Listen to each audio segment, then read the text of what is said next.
For your FYP lecture for week 5, I'll be guiding you on how to write a technical report. Why bother writing? Why? The first language of the world is the written word, not the language of written numbers. And the first written language of the global scientific and technical community is English. So you need to be conversant in the conventions of communicating in words in English.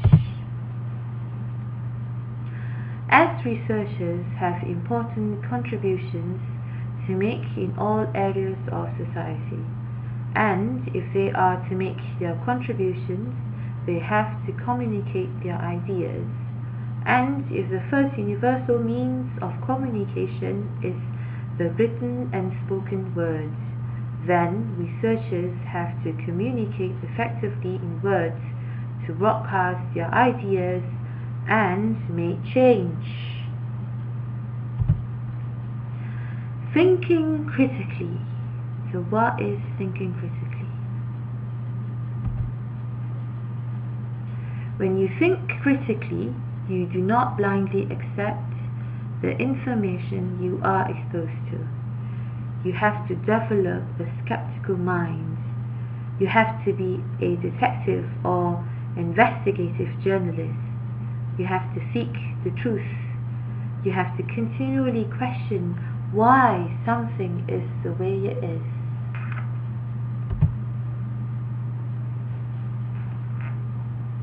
When you think critically, you do not write "the government says" or "your supervisor says." You write "the government makes unfounded claims that." You do not write "the results from Smith and Black show." You write "extensive repetitions show that it is highly likely that." You do not write 50% of people in Malaysia rate maths as their weakest subject.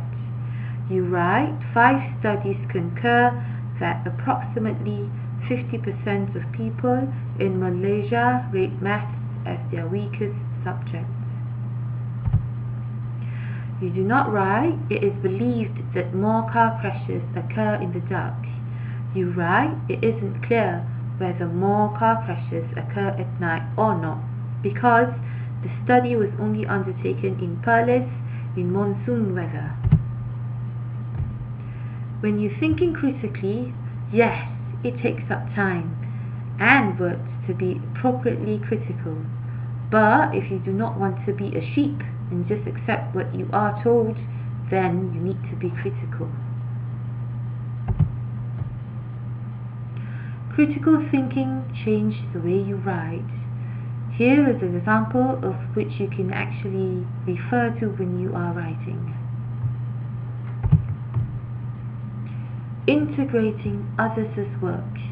In case of scientific and technical writing, it is important to demonstrate that you are engaging with others' work to develop your own thoughts. When you integrate others' work into your own work, you'll definitely develop your research, your reading, your writing skills.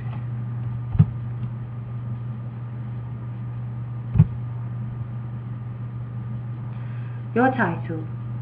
In your title, you have to include a title and one that is informative and enticing at the same time. Your work's title can be as long or short as it needs to be to achieve the criterion of an effective title. Revise the examples provided to emulate the principles outlined in them for your own titles.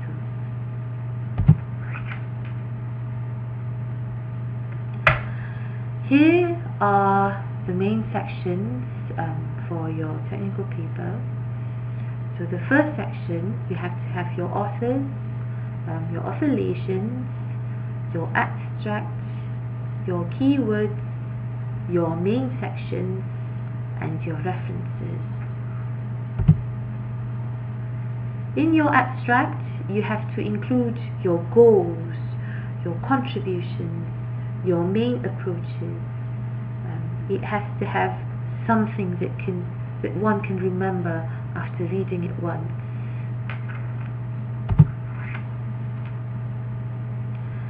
This is how you arrange your technical paper. You have to have introduction, you have to have related works, you have to have problem definition, you have to have your main works, your analysis, your experiments, and your conclusions.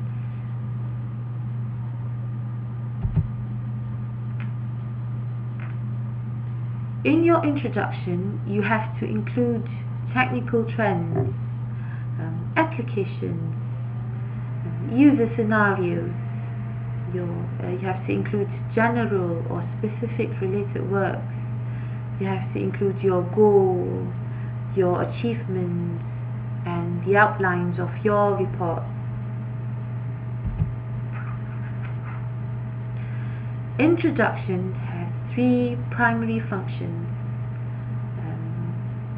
It functions to make it clear to the reader the precise subject to be considered, to indicate the writer's attitude towards the subject, to lay out the plans. So you have to fix in your mind the reader is the subject for attention. You have to define the subject. You have to emphasize the value of the subject to the reader.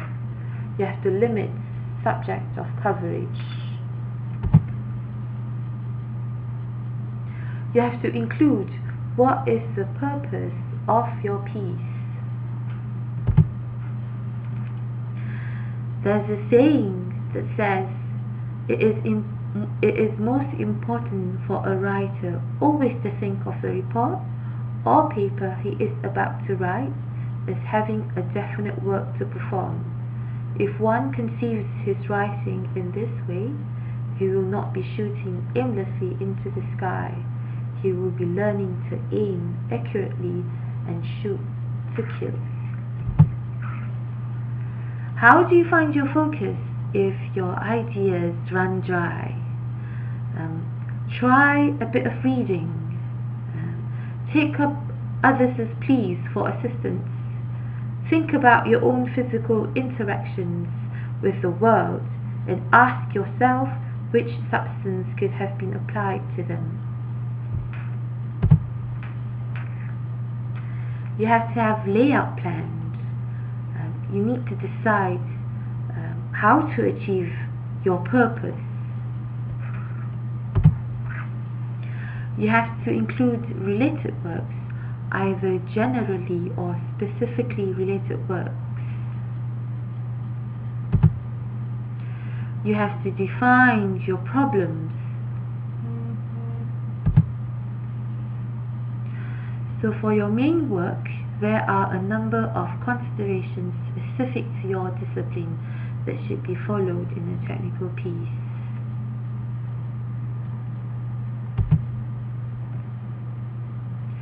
Your main work should have around 1 to 3 sections, mostly includes protocols, your methodology, your structural analysis, your results and discussions, etc.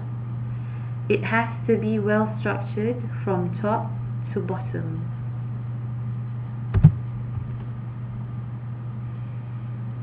For your analysis or simulation, you need to have about 1 to 2 sections, mainly about math formula, analytical results, your experimental results, any simulation results, any prototyping or testing results.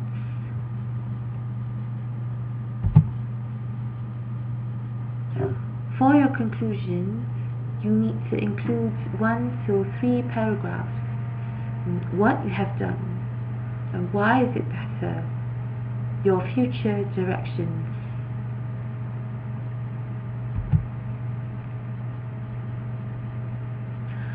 So your conclusions, so this section is your last chance to influence the reader of your technical piece.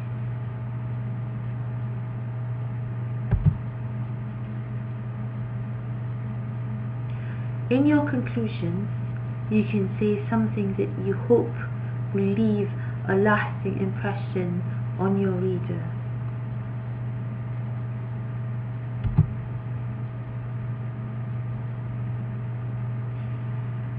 Conclusions are only really hard to write if you never had a purpose or you have lost that purpose along the way.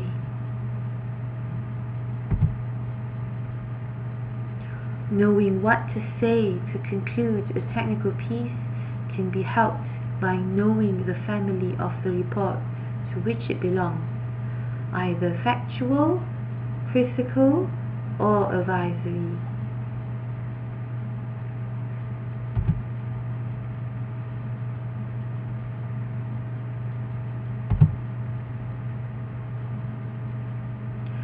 For your references, you should have 10 to 40 references. Be careful with the format. Okay guys, thank you for listening and for watching. I'll see you next week virtually. Sincerely yours.